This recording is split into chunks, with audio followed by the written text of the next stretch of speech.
Aujourd'hui on se retrouve pour le toilettage d'un petit Spitz. Je vous présente Milo qui est malheureusement victime d'alopécie comme vous pouvez le voir. Milo, après avoir fait ses griffes et ses petits coussinets, on commence sa routine par laisser poser un pré-masque très nourrissant. Donc nous en salon on a utilisé un pré-masque à la kératine qui va permettre vraiment de nourrir la peau en profondeur. Pour ça, on vient l'appliquer de partout sur poil sec avant le bain et ensuite on va venir faire poser ça sous serviette chaude pour une meilleure absorption.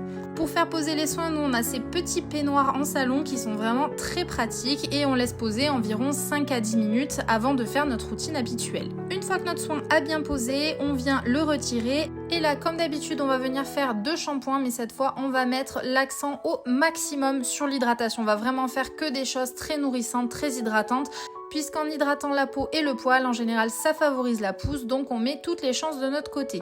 Bien évidemment, on rince entre chaque shampoing et après avoir fait nos 2 petits shampoings, on va venir faire notre soin de manière tout à fait classique. Mais malheureusement, Manon a oublié de le filmer.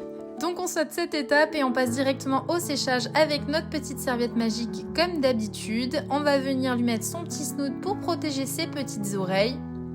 Donc là, à cette étape, vous voyez, on en est là. La peau, elle est noircie, donc on est malheureusement sur une alopécie qui est quand même très avancée. Et après avoir séché au maximum tout ça au pulseur, on vient mettre un petit coup de spray sublime. Il contient la protéine de soie, donc il va également aider à la santé du poil. En plus d'aider à démêler tout ça de manière très délicate, parce que forcément, comme il n'y a pas beaucoup de poils, la peau est beaucoup plus exposée. On termine par un petit coup de peigne pour vérifier que le poil est bien aéré, c'est très important, encore plus que pour un chien on va dire en bonne santé. Et on termine par une légère coupe des pattes. Bien évidemment sur un chien victime d'alopécie, on ne vient faire aucune coupe au niveau du corps, même les pointes, vraiment on laisse la fourrure tranquille. Et on continue au maximum les soins à la maison, internes et externes. J'ai fait une vidéo à ce sujet si ça vous intéresse.